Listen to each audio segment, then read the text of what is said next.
بسم اللہ الرحمن الرحیم۔ السلام علیکم ورحمۃ اللہ وبرکاتہ۔ کیا آپ نے کبھی سوچا ہے کہ بعض لوگ بہت خوبصورت شادی کرنے کے باوجود بھی زندگی سکون میں نہیں گزارتے، اور بعض لوگوں کی زندگی بظاہر سادہ نکاح کے باوجود بہت خوشحال گزرتی ہے؟ آخر اس کی کیا وجہ ہے؟ کیا کامیاب شادی صرف خوبصورتی سے ہوتی ہے، یا مال سے، یا خاندان سے، یا پھر اسلام نے نکاح کے لیے کوئی اور معیار بتایا ہے؟ آج ہم اسی اہم موضوع پر گفتگو کریں گے، نکاح میں لڑکی اور لڑکے کے انتخاب کے معیارات۔ نکاح کیسی لڑکی سے کرنا چاہیے؟ اس کا مختصر جواب یہ ہے کہ نکاح ایسی لڑکی سے کرنا چاہیے جو نیک، صالح اور خوش اخلاق ہو۔ حضرت ابو ہریرہ رضی اللہ عنہ سے روایت ہے کہ رسول اللہ صلی اللہ علیہ وسلم نے فرمایا، عورت سے نکاح 4 چیزوں کی وجہ سے کیا جاتا ہے: اس کے مال کی وجہ سے، اس کے دنیاوی مرتبے اور مقام کی وجہ سے، اس کے حسن و جمال کی وجہ سے، اور اس کی دینداری کی وجہ سے۔ تو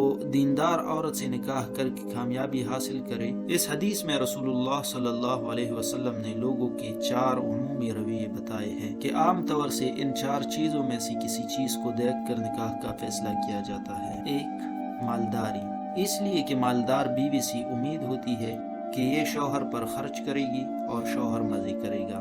2، حسب و نسب، خاندانی شرافت اور دنیاوی سٹیٹس، اس کا شوہر کو فائدہ یہ ہوگا کہ بیوی کی دنیاوی سٹیٹس کو اپنے مفاد کے لیے استعمال کرے گا اور فائدہ اٹھائے گا۔ حسن و جمال اور خوبصورتی، یہ بھی ایک فطری چیز ہے۔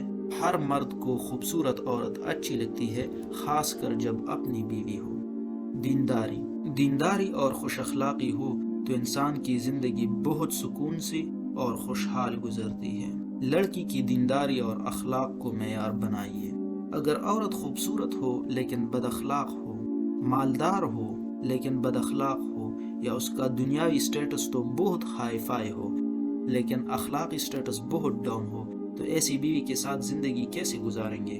اس کے برعکس، اگر ان تینوں چیزوں میں سے کسی میں کچھ تھوڑی بہت کمی ہے لیکن خوش اخلاق اور سلیقہ مند ہے، شوہر کی حقوق جانتی اور اس کا خیال رکھتی ہے، آپ بتائیے اچھی اور خوشحال زندگی کس کے ساتھ گزرے گی؟ پھر مالدار اور حسب و نسب والی لڑکی سے شادی کرو گے تو نخرے بھی برداشت کرنے پڑیں گے۔ مرد کی طبیعت میں فطری طور پر انانیت زیادہ ہے۔ اللہ نے بھی مرد کو نگران بنایا ہے۔ بیوی کے مالدار اور حسب و نسب والی ہونے میں یہ معاملہ الٹا بھی ہو سکتا ہے کہ شوہر کو بیوی کے تابع رہ کر چلنا پڑے۔ ظاہر ہے کہ ایسی ازدواجی زندگی سے شریعت کے وہ اعلیٰ مقاصد حاصل نہیں ہو سکتے جس کے لیے اللہ تعالیٰ نے نکاح کا یہ نظام رکھا ہے۔ پھر جب خوبصورتی اور مالداری کو معیار بنایا جاتا ہے تو یہ سب عارضی چیزیں ہیں۔ مال آج ہے، کل کا کچھ پتہ نہیں۔ خوبصورتی بھی وقت کے ساتھ ساتھ ڈل جاتی ہے۔ خدا نخواستہ اگر کوئی حادثہ ہو گیا تو خوبصورتی بھی باقی نہیں رہے گی۔ پھر مالدار اور خوبصورت کی تلاش میں تو صرف آپ نہیں، ساری دنیا پھر رہی ہوتی ہے۔ کیا پتا وہ آپ کو لفٹ کرائے یا نہیں۔ اگر لفٹ کرا بھی دے تو نہ جانے اور کتنے لوگ اس سے نکاح کے خواہشمند نکلے، اور خدا نخواستہ یہ بعد میں رشتے میں دراڑ کا سبب بن جائے۔ دیندار عورت کا مطلب کیا ہے؟